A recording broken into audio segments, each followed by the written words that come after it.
Ada sejumlah media, saya nggak perlu menyebut nama, yang pemiliknya adalah memiliki kepentingan politik, dan yang selalu dikhawatirkan oleh sebagian aktivis atau pengamat media adalah sejauh mana kepentingan politik itu akan mewarnai pemberitaannya.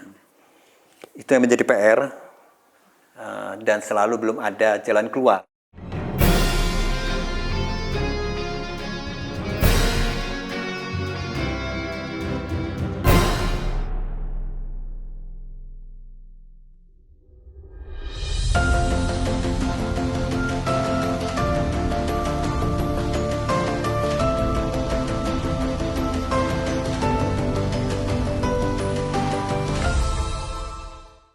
Assalamualaikum warahmatullahi wabarakatuh, sahabat Purwira Bangsa, jumpa lagi dengan saya Ben Soeb.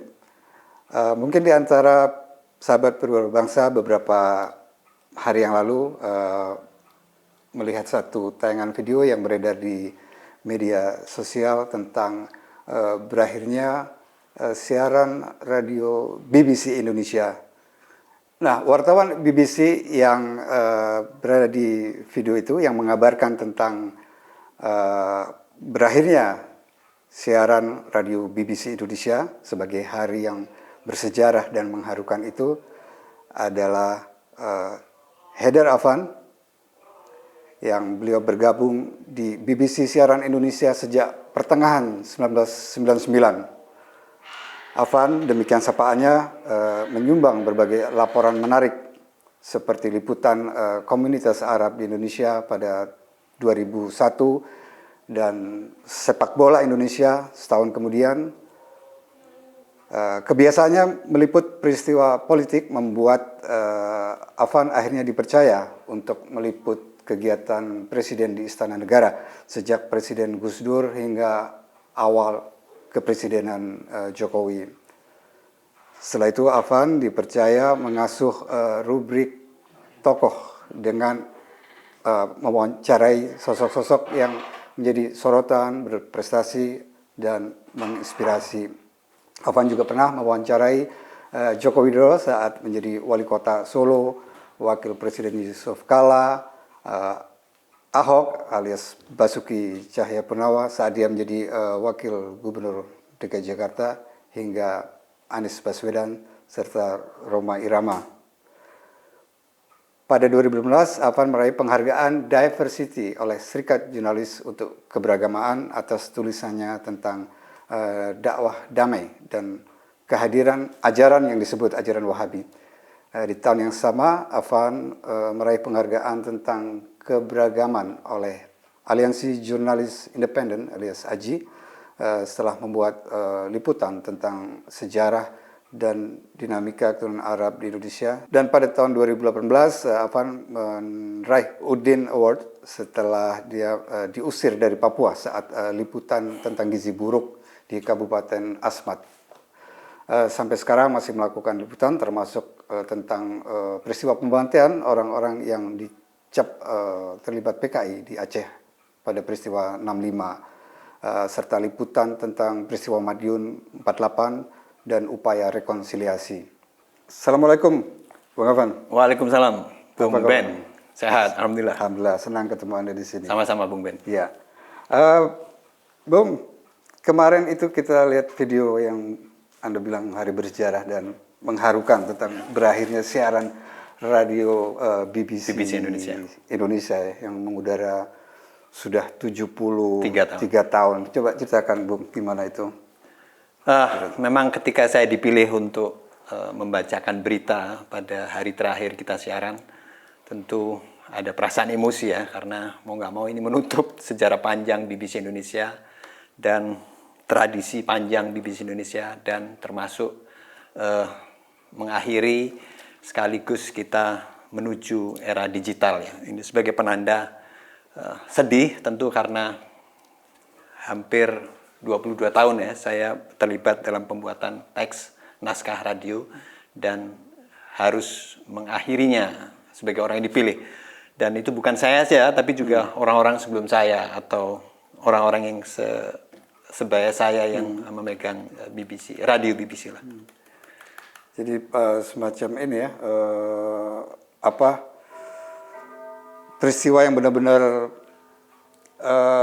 seperti Anda bilang mengharukan, dan mungkin juga bukan hanya di kalangan wartawan BBC yang terlibat, banyak pendengar juga yang menyuarakan Iya, keterkejutan dan betul. Jadi dari Facebook, Instagram maupun Twitter, sebagian pendengar, terutama dari generasi awal sebelum saya yang mengaku mendengarkan BBC sejak 60-an, 70-an, 80-an, mereka bercerita rawat figur ayahnya atau kakek mereka tahu BBC. Dan mereka juga bercerita sebagian BBC di masa Orde Baru itu menjadi semacam pers alternatif ketika sebagian media lokal nggak berani mengkritik rezim Soeharto. Nah, mereka merasa mendapatkan perspektif yang berbeda dari BBC. Begitu kurang lebih. Tapi mereka sebagian akhirnya memaklumi bahwa sudah saatnya memasuki era yang disebut digital. Oke, tuntutan sejarah ya. Tuntutan sejarah dan keadaan. Situasi sudah berubah. Iya, iya. Anda sebegitu lama menggeluti wartawan ya, di BBC ini. Gimana Bung, Anda melihat pada masa Orde Baru, reformasi hingga sekarang ini, apa yang paling Anda rasakan signifikan berbeda gitu? Nah, saya kebetulan menggeluti dunia pers sejak pers mahasiswa tahun 90-an. Ketika itu mulai ada era keterbukaan. SMPT mulai berdiri menggantikan institusi sebelumnya yang betul-betul top down. Mulai ada keterbukaan. Dan saya bisa bercerita, kita pun mulai bisa mengkritik, tapi meskipun ada batasannya. Nah, ketika masuk ke terjun ke pers umum, memang fakta pers lokal itu masih dalam posisi yang belum bisa sepenuhnya mengkritik, itu terasa sekali. Karena sebelum saya di BBC kan di media lokal. Saya masih ingat ketika menyangkut isu-isu sensitif, ada telepon misalnya dari Kementerian Penerangan, tolong kalau mengangkat soal ini jangan, gitu. Misalnya seperti itu. Nah, ketika saya pindah ke BBC, situasinya berbeda. Karena relatif tidak terkontrol kan. Jadi kita relatif bisa bebas mengkritik atau memberikan perspektif yang berbeda yang tidak mungkin dilakukan oleh media lokal, tapi kita bisa melakukannya.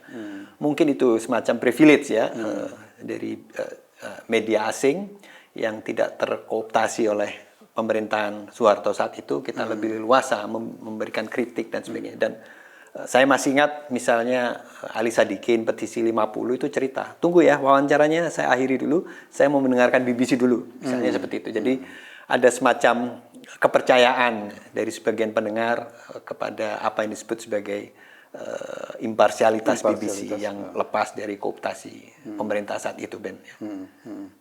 Tapi itu tagline imparsialitas yang begitu dikukuhkan di BBC ya. Tapi BBC sebagai satu lembaga pemberitaan milik negara Barat katakanlah. Apakah Anda tidak melihat bahwa sebenarnya juga ada bias politik atau kepentingan geopolitik misalnya? Ya, ini atas nama pribadi Ben ya. Dari pengalaman saya menggeluti bekerja bersama BBC, ada istilah yang lebih tahu situasi di Indonesia adalah Anda, wartawan yang ada di lapangan. Jadi Anda bisa mengajukan liputan atau pemberitaan tertentu, itu Anda yang lebih tahu. Dan ada semacam yang selalu diberitahu kepada para senior itu adalah imparsialitas. Tidak memihak. Kalau toh kamu mengkritik pemerintah, kamu juga harus klarifikasi kepada pemerintah. Jadi keberimbangan, nggak semata hanya satu sisi, tapi itu yang selalu diterapkan. Nah, ketika ada isu bias dan sebagainya, dari pengalamanku tidak terasa ya, maksud saya hampir jarang saya menemui ketika saya membuat berita, karena waktu itu kan tanggung jawab saya Indonesia. Lingkup berita-berita di Indonesia. Nah, ketika saya menuliskan A, menuliskan B, hampir tidak ada misalnya apa yang disebut kooptasi atau titipan dari orang-orang di London sana. Ya. Oke. Jadi Anda wartawan diberi kebebasan untuk melaporkan apa yang dilihat ya. Betul, dan bebas ya, tapi kita ada di satu sisi harus imparsialitas itu tadi. Harus kalau kita mengkritik pemerintah juga harus menghubungi pemerintah. Atau juga sebaliknya ketika pemerintah mengeluarkan tentang status gerakan pengacau keamanan misalnya kepada gerakan di Aceh, kita juga harus mengejar di Aceh dari pihak yang tertuduh untuk mengklarifikasi tuduhan itu. Nah, dua posisi yang berseberangan ini kita kasih porsi yang sama. Itu mungkin salah satu yang mungkin membedakan di media lokal saat itu yang cenderung hanya satu suara misalnya. Itu mungkin contoh konkretnya, Ben. Oke. Beberapa laporan panjang Anda itu yang cukup diingat itu misalnya tentang selain laporan tentang sepak bola Indonesia ya, juga laporan tentang komunitas keturunan Arab di Indonesia ya. Itu tahun 2001. Iya, waktu itu 2001 situasi politik belum seperti sekarang ini ya, saya rasa. Tapi kemudian laporan itu sudah muncul. Itu waktu itu Bung Afan yang melatarinya. Iya. Waktu itu setelah serangan 11 September ya. 11 September di 9/11 maksudnya. 9/11 betul. Nah, saya berusaha memotret apa dampak serangan itu terhadap komunitas Arab di Indonesia. Kebetulan kan orang yang disebut sebagai tersangka tertuduh utama adalah orang yang berlatar Arab, Usama bin Laden. Nah, saya menarik peristiwa itu ke tingkat Indonesia. Apa dampaknya? Apa bias yang dialami orang-orang Arab di Indonesia? Nah, saya ingin memotret itu. Nah, berangkat dari semacam kesadaran sebetulnya, Ben. Saya ingin tahu, kebetulan saya juga ada darah Arab, jadi saya rasakan atmosfer itu, tapi saya nggak bisa dong mengatasnamakan saya. Nah, saya ingin memotret, saya ke lapangan untuk melihat seperti apa kira-kira bias atau asumsi di antara mereka melihat peristiwa itu. Nah, tentu saja nggak saya sia-siakan liputan ini. Saya juga mencari angle lain, misalnya tentang sejarah kedatangan orang-orang Arab di Indonesia, lalu pendirian Partai Arab Indonesia yang dianggap sebagai pijakan penting ya untuk akhirnya menjadi Indonesia sepenuhnya. Dan juga saya memotret apa yang disebut sebagian konflik antara orang-orang yang disebut Alawiyin dan non-Alawiyin. Itu juga saya potret sampai akhirnya anak-anak mudanya. Juga soal saya tulis itu Ben dalam liputan ini adalah soal apa yang disebut Sunni Syiah di kalangan orang-orang Arab. Cuma karena waktu itu radio saja, jadi belum ada medsos, tentu gaungnya berbeda kalau ini ada medsos. Itu Ben yang kira-kira yang melatari liputan itu. Menarik ya. Juga salah satu yang Anda mendapat penghargaan dari Sejuk ya kalau nggak salah tentang keberagaman ya. Itu adalah liputan tentang gerakan yang disebut Wahabi. Nah, itu kaitannya dengan fenomena apa yang dibilang radikalisme agama. Apa yang bisa Anda ceritakan tentang liputan itu, Van? Iya. Ketika saya memakai istilah Wahabi itu problematis. Saya sadari itu sepenuhnya. Tapi saya mendapat gambaran fakta ada orang-orang di Madura meneriakkan kata-kata itu terhadap sebuah masjid di salah satu kota di Madura yang dianggap menyebarkan faham apa yang disebut sebagai Wahabi dan dia mengkritik apa yang disebut sebagai tradisi lokal. Saya datang ke kota itu untuk memotret seperti apa kekhawatirannya dan jawaban dari orang yang dicap Wahabi. Jadi berimbang.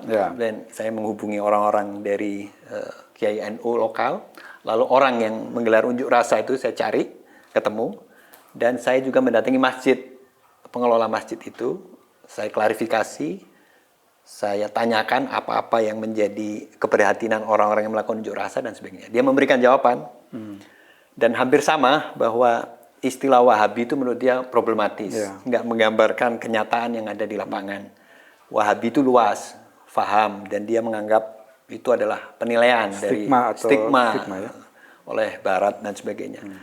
Apa yang mereka katakan apa yang dikatakan para pengunjuk rasa saya catat semua, saya rekam semua secara berimbang dan sebagainya, biar pembaca yang menilai gitu. Jadi begitu, saya juga mendatangi satu komunitas di Surabaya yang dianggap juga melakukan hal serupa. Saya datangi, saya klarifikasi langsung, dan saya diajak ke kelasnya. Ini, coba Anda buktikan, ada nggak yang disebut Wahabi? Nih, lihat misalnya. Jadi saya diajak langsung untuk melihat problem yang terjadi saat itu. Ya, jadi memang istilah Wahabi ini kan problematik di situ ya. Dia menjadi stigma. Akhirnya orang yang misalnya memiliki keyakinan terhadap fikih-fikih tertentu yang dianggap itu merupakan purifikasi, ya, purifikasi ajaran Islam dari terkontaminasi oleh misalnya kebudayaan atau tradisi lokal. Ringkasnya orang yang ingin yang mereka bilang ingin menjalankan sunnah sesuai dengan yang diajarkan Nabi dalam keyakinan mereka tentu sudah dicap sebagai Wahabi. Padahal kan dalam pengertian tidak seperti itu yang Anda maksudkan tadi itu kan seperti seperti sifat ekstrimnya yang kemudian menimbulkan konflik di Madura itu. Betul. Istilah itu saya menjadi bagian dari upaya saya untuk mengklarifikasi. Mereka bilang nggak tepat istilah itu. Saya juga wawancara pimpinan Muhammadiyah di sana yang menganggap nggak tepat, nggak menggambarkan kenyataan yang ada, bahwa ada orang yang bernama Wahab, dan dia mengajarkan ajaran-ajaran yang sedemikian rupa, tapi menurut mereka nggak sesederhana itu, karena kemudian ada tafsir, ada penerjemahan dalam situasi lokal dan sebagainya. Jawaban serupa juga dilontarkan oleh pengurus masjid tersebut, dan saya juga wawancara orang yang disebut sebagai pengamat agama untuk mendudukkan perkara itu. Intinya yang ingin saya garis bawahi dari liputan itu adalah problematika dakwah, dakwah seperti apa yang kira-kira pas dalam situasi lokal dan tidak menyinggung kelompok lain yang berbeda. Dan memang masih masalah. Pihak pengelola masjid mengatakan ini internal kita. Tapi ketika soundnya terdengar di tetangga atau orang-orang yang berseberangan, itu menjadi bermasalah. Jadi yang bagian esensi dari liputan saya adalah problematika dakwah, Ben. Jadi batasan dakwah seperti apa yang kira-kira pas dalam situasi Indonesia yang beragam itu. Jadi lebih ke masalah sosiologisnya sebenarnya dibanding teologinya. Betul, karena kalau teologis pasti rumit, liputannya butuh orang yang ahli dan harus betul-betul grounded riset. Bahkan saya harus ke Arab kan kalau untuk mau memotret secara holistik Jadi saya batasi istilah Anda Ben tadi sosiologis dan memotret ada problem loh masalah dakwah.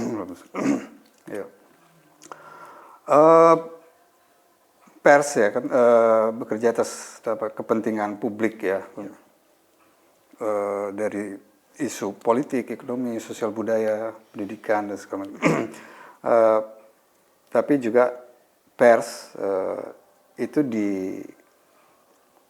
modali atau dikasih oleh kepentingan atau orang-orang politik tertentu.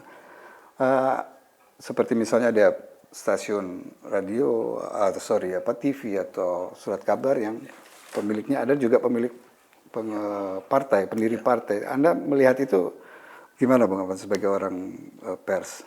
Iya, itu nyata memang real ya. Ada sejumlah media, saya nggak perlu menyebut nama, yang pemiliknya adalah memiliki kepentingan politik dan yang selalu dikhawatirkan oleh sebagian aktivis atau pengamat media adalah sejauh mana kepentingan politik itu akan mewarnai pemberitaannya. Itu yang menjadi PR dan selalu belum ada jalan keluar karena itu nggak terlepas dari entitas yang bertugas untuk mengawasi. Entitas yang mengawasi itu sebagian orang mengatakan sanksi atau aturan untuk memotret situasi seperti itu nggak bisa memberikan efek jerah. Ada kelemahan di situ dan itu diakui. Meskipun sebagian, saya juga punya teman di media itu juga mengakui untuk isu tertentu mereka bisa memilah. bagaimana pemberitaan mereka terlepas betul dari latar belakang atau kepentingan politiknya. Jadi ada kesadaran ya di sebagian teman-teman kita yang berkecimpung di media tersebut bahwa ada persoalan, tapi juga mereka menyadari kira-kira jalan keluar seperti apa yang bisa membuat mereka tetap bisa berkiprah menjalankan peran pers bebas, lepas dari kepentingan politik di latar belakang yang melatari media tersebut. Mereka mensiasati lah kurang lebih. Betul, dan itu yang disadari mereka. Mereka sadar, tapi itu bagaimana caranya mereka bisa lepas dari kepentingan seperti itu. Ya, karena kalau tidak disiasati, dilepas begitu aja. Sementara tadi seperti Anda bilang, watchdog-nya tidak berjalan misalnya kan, maka itu akan mencederai hak publik untuk mendapatkan informasi yang akurat ya. Betul. Dan kita semua tahu bahwa masyarakat kita semakin cerdas kan, dan mereka juga bisa mendapatkan informasi di luar dari kedua media tersebut lewat medsos atau lewat media lain. Jadi saya pikir ini juga yang menjadi poin ya, bahwa ada semacam kesadaran di sebagian masyarakat yang mereka betul-betul sadar bahwa informasi yang mereka terima itu tidak mereka telan mentah-mentah, karena mereka sadar betul ketika sudah menyinggung A, maka mereka sadar, oh ini nggak mungkin bebas dari intervensi politik pemiliknya. Kesadaran itu yang mungkin menjadi penting ya. Jadi kita nggak sekedar menyandarkan kepada media masing-masing, tapi juga halayak masyarakat, partisipasi masyarakat yang makin pinter. Dan mereka ketika ada pemberitaan itu mereka langsung bisa counter kan lewat medsos tanpa butuh waktu sehari. Saat itu juga mereka bisa memberikan kritikan. Dan itu poin penting juga di tengah keterbatasan media seperti itu. Masyarakat bisa mengontrol langsung saat itu juga. Ya, itu Ben. Sisi positif dari medsos ya. Medsos saya pikir harus diakui ya. Iya. Karena langsung mereka bisa memberikan kritik. Apa-apaan ini misalnya kan, mengkritik pemberitaan tempat saya misalnya. Apa-apaan ini pasti ada agenda ini dan sebagainya. Jadi ini ada kritik langsung. Iya. Ada fungsi pengawasan juga ya. Betul, masyarakat akhirnya menjadi poin, meskipun nggak semua masyarakat dalam strata seperti itu. Ada beberapa masyarakat yang gampang terupetasi, tergampang terprovokasi oleh media. Iya, atau juga sampah medsos ini juga menjadi problem tersendiri juga di betul masyarakat ini ya. Karena sebagian mereka juga memerankan seolah-olah sebagai pers kan. Iya, artinya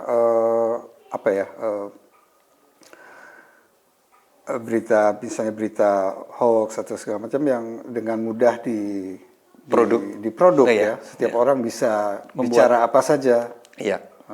Menjadi punya saluran, punya corongnya. Betul.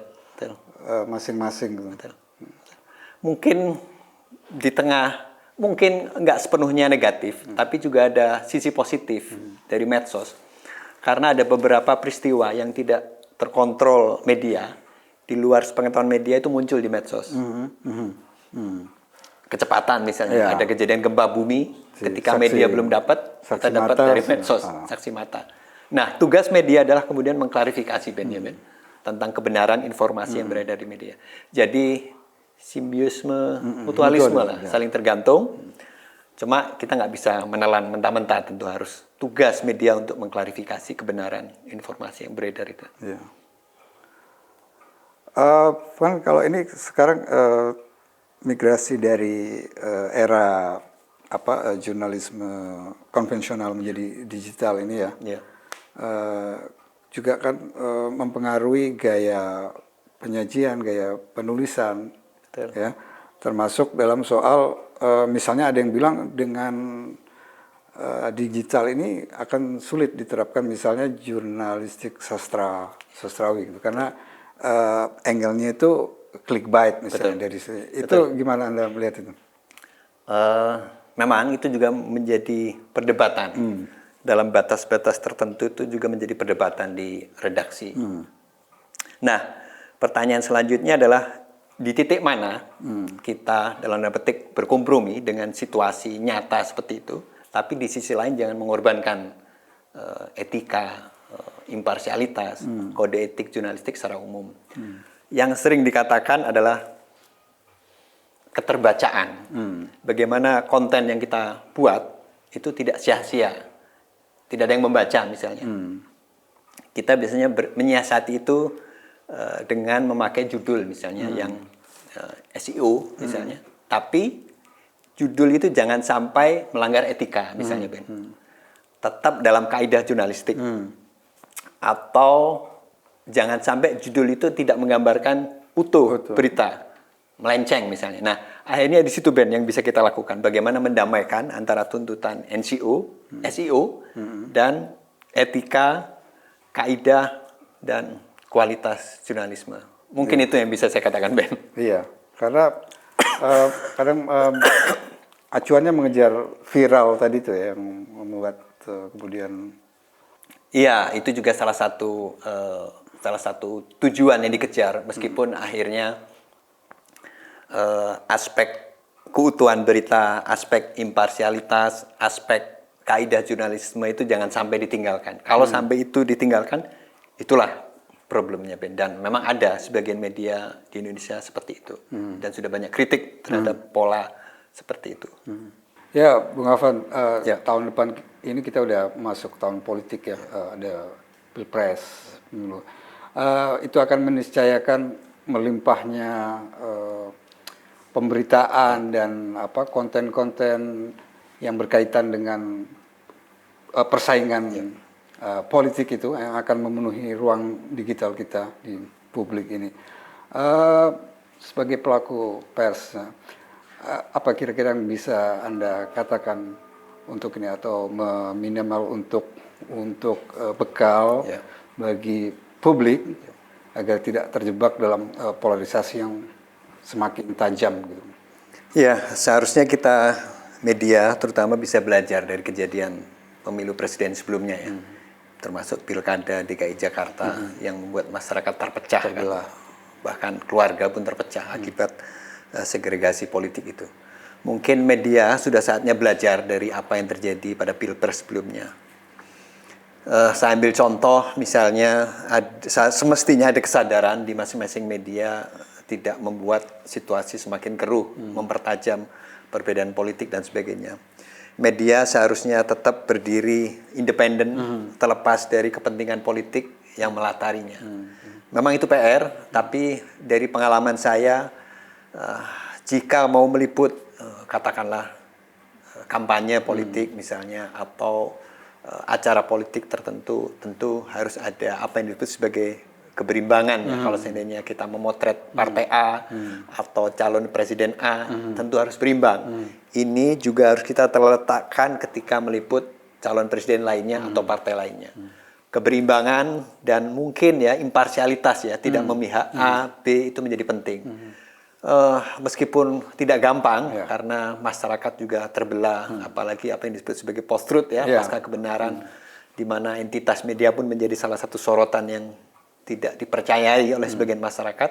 Tapi harus ada langkah, ada kesadaran di masing-masing media untuk betul-betul bersikap imparsial, sehingga tidak membuat masyarakat makin terpecah, tapi justru sebaliknya. Tentu saja masyarakat tidak bisa sepenuhnya menyandarkan kepada media ya, untuk bisa melakukan upaya-upaya maksimal ketika menghadapi situasi keterpecahan politik nantinya pada pilpres tahun depan. Di sini mungkin kuncinya, sebagian ahli mengatakan literasi ya, kesadaran dari masyarakat untuk menyadari kira-kira informasi ini benar atau enggak, dan kemana masyarakat harus mengklarifikasi, mungkin kepada ahlinya, dan tidak menelan mentah-mentah informasi yang beredar baik di media maupun medsos ya. Jadi kesadaran literasi itu menjadi faktor lain yang tidak kalah penting menyongsong tahun politik nanti. Ya. Jadi cek dan recheck bukan hanya dibebankan pada media saja. Tapi betul. Masyarakat pun juga harus kritis terhadap apa yang disajikan media, tentu saja. Harus betul-betul sadar bahwa apakah betul informasi yang disajikan media itu mewakili kepentingan masyarakat atau agenda politik pemilik modal media misalnya. Jadi kesadaran itulah yang harus dilatih ya, lewat apa yang disebut sebagai literasi tadi, Bung Ben. Iya. Eh, setelah ini, Bung, berakhirnya siaran radio BBC Indonesia ini kan akan beralih fokus ke Digital. digital. Ya. Bagaimana Anda melihat masa depan BBC digital di Indonesia ini? Dan media secara umum ya, Ya. secara digital. Tentu salah satu PR yang sebetulnya saya yakin diyakini juga di kalangan media adalah faktor kecepatan. Ya. Ketika dituntut cepat, ada peristiwa langsung laporkan, tapi di sisi lain kemudian ada kesadaran, ada kelemahan, tidak akurasi, salah bahkan, sehingga harus membuat berita ralat yang kemudian disambungkan dan sebagainya. Mungkin sebetulnya sudah disadari oleh sebagian media dengan mengenalkan apa yang disebut slow journalism, ya. Jurnalisme lambat. Nggak apa-apa kita terlambat untuk menaikkan sebuah berita, tapi betul-betul akurat. Dan lebih dalam juga mungkin ya. Betul.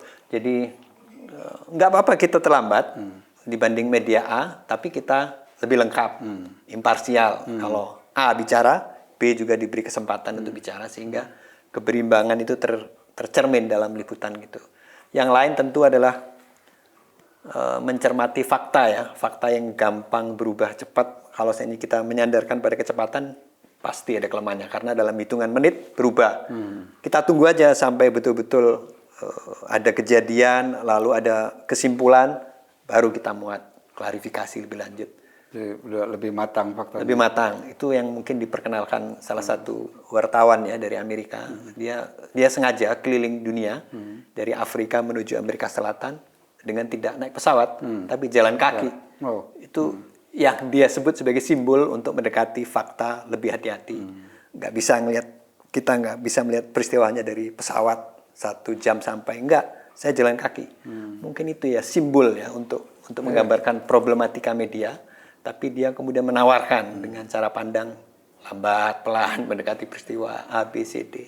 Jadi seperti titik balik artinya dari kecepatan yang berlomba kecepatan. Betul. Ini justru. Iya, meskipun ya ada beberapa peristiwa yang butuh kecepatan, iya, misalnya gempa harus segera cepat diinformasikan kan, sehingga masyarakat yang ada di sana paham dan bisa mengetahui, bahkan ada tsunami misalnya. Jadi dia bisa mengambil keputusan untuk cepat-cepat mengungsi misalnya. Itu mungkin menjadi penting untuk cepat-cepat disajikan. Tentu saja harus ada klarifikasi dari otoritas terkait, BMKG misalnya kan. Ada kejadian, kontak BMKG, betul nggak akan ada tsunami susulan? Iya, betul. Ya. Jadi nggak sekedar peristiwa titik, tapi juga klarifikasi. Itu mungkin tugas media yang amat penting sekarang ketika kecepatan menjadi ideologi. Ya. Satu lagi, Bung Afan, di kebebasan pers kan udah direngkuh sedemikian luas ya sejak reformasi. Ya. Terus apa yang mungkin masih menjadi PR bagi pers ini? Ya, dari pengalaman Bung Ben ya, dari pengalaman saya ada beberapa isu yang sangat sensitif untuk konteks Indonesia. Pertama, soal separatisme atau kelompok itu mengatakan kemerdekaan bahkan.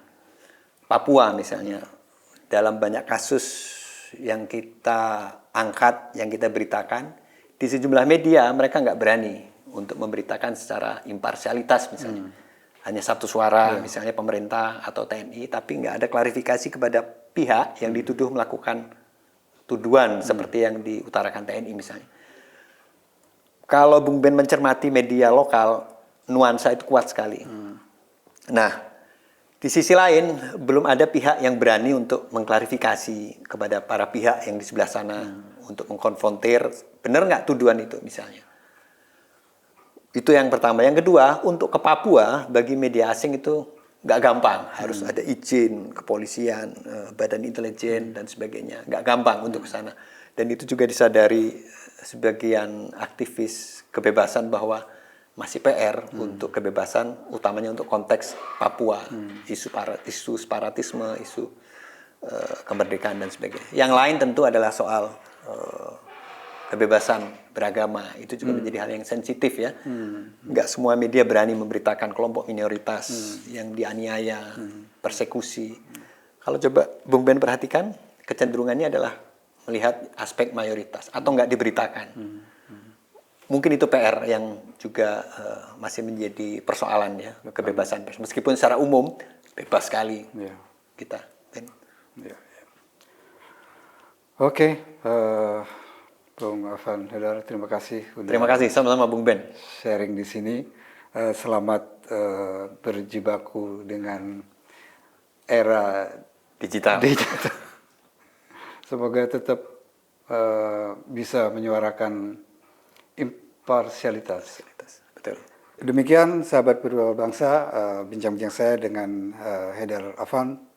Semoga kita mendapat manfaat dari informasi dan ulasan yang diberikan oleh beliau. Kita akan jumpa lagi di episode berikutnya. Assalamualaikum warahmatullahi wabarakatuh. Waalaikumsalam. Makasih banyak. Terima kasih, sama-sama Bung Ben. Sampai jumpa lagi. Ya, sampai jumpa.